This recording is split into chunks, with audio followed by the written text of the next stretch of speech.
जा रहा है। वित्त मंत्री निर्मला सीतारमण 7वीं बार बजट पेश करके एक बार फिर से इतिहास रचने जा रही हैं और हर एक वर्ग को, हर एक सेक्टर को बहुत ज्यादा उम्मीदें हैं मोदी सरकार से, क्योंकि भारत देश को विकसित देश बनाना है। 2047 तक भारत को एक विकसित डेवलप्ड कंट्री के रूप में पूरे विश्व पर रखना है, पूरे विश्व के सामने लाना है। तो ऐसे में उसी विजन के साथ इस पूरे बजट को जो है वो आगे बढ़ाया जाएगा, उस पर काम किया जाएगा और इसकी एक झलक जो है वो आज देखने को मिलेगी। और साथ के साथ इस बजट से राजस्थान को क्या कुछ मिलने वाला है, मरुधरा को क्या सौगातें मिलेंगी इस बजट से, उस पर हम बात कर रहे हैं।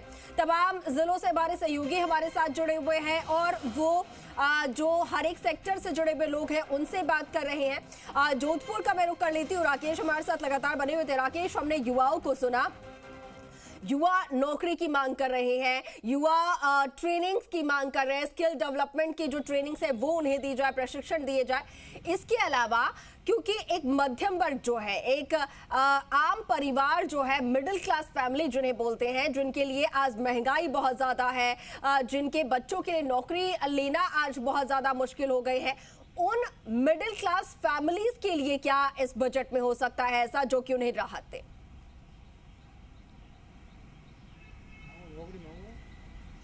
देखिए, बजट से जो उम्मीदें सबको बहुत है। प्रधानमंत्री देश के जो है नरेंद्र मोदी, वो विकसित भारत की कल्पना को लेकर जो है इस बार फिर बजट पेश करेंगे। विकसित भारत 2047 का जो सपना है उसको साकार करने के लिए निश्चित रूप से जो योजनाएं होंगी वो लंबी दूरी की योजनाएं होंगी, छोटी नहीं हो सकती उनके लिए।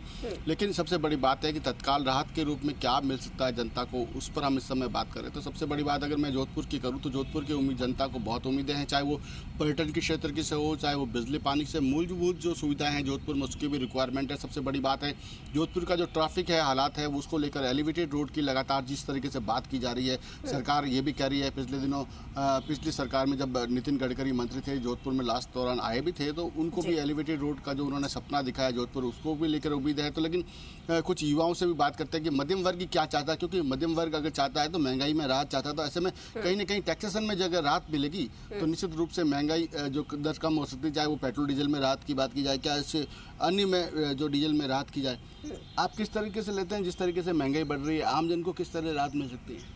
आम जन को पेट्रोल एवं डीजल से राहत मिल सकती है। अभी ज़्यादा पेट्रोल के भाव बढ़ रहे हैं और किसानों को समस्या आ रही है, और इस बजट से हमें आशा और उम्मीद भी है। रेलवे में भर्ती आनी चाहिए, अनेक भर्ती आनी चाहिए, और अग्नि योजना को आगे बढ़ाना चाहिए, 50% में 75 करना चाहिए जो युवा आगे आ सकते हैं, और अनेक भर्तियाँ केंद्र सरकार से हमें आशा और उम्मीद है।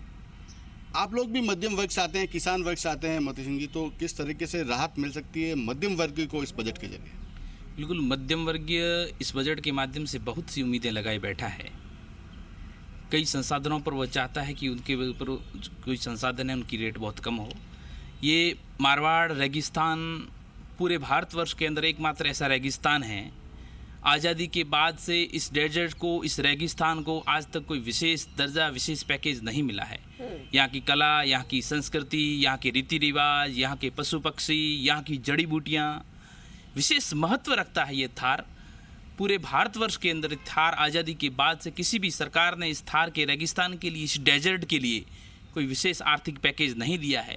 यहाँ की कला को, यहाँ की संस्कृति को, यहाँ की जड़ी बूटियों को, यहाँ के रीति रिवाज को, यहाँ के पहनावे को आज तो कोई विशेष, तो मेरा विशेष निवेदन है सरकार के, इस डेजर्ट को, इस रेगिस्तान को, इस मरुस्थल को विशेष पैकेज दिया जाएगा। उसके बाद में 1962 से यहाँ से सबसे पुरानी विश्वविद्यालय है जयनारायण विश्वविद्यालय, जहाँ पर दूर दराज से, गांव से, ढाणी से युवा यहाँ पर पढ़ने के लिए आते हैं। तो विश्वविद्यालय को भी ऐसा आर्थिक पैकेज है, विशेष पैकेज दिया जाए ताकि यहाँ के युवा आगे बढ़कर इस देश दुनिया में इस देश का नाम रोशन कर सके।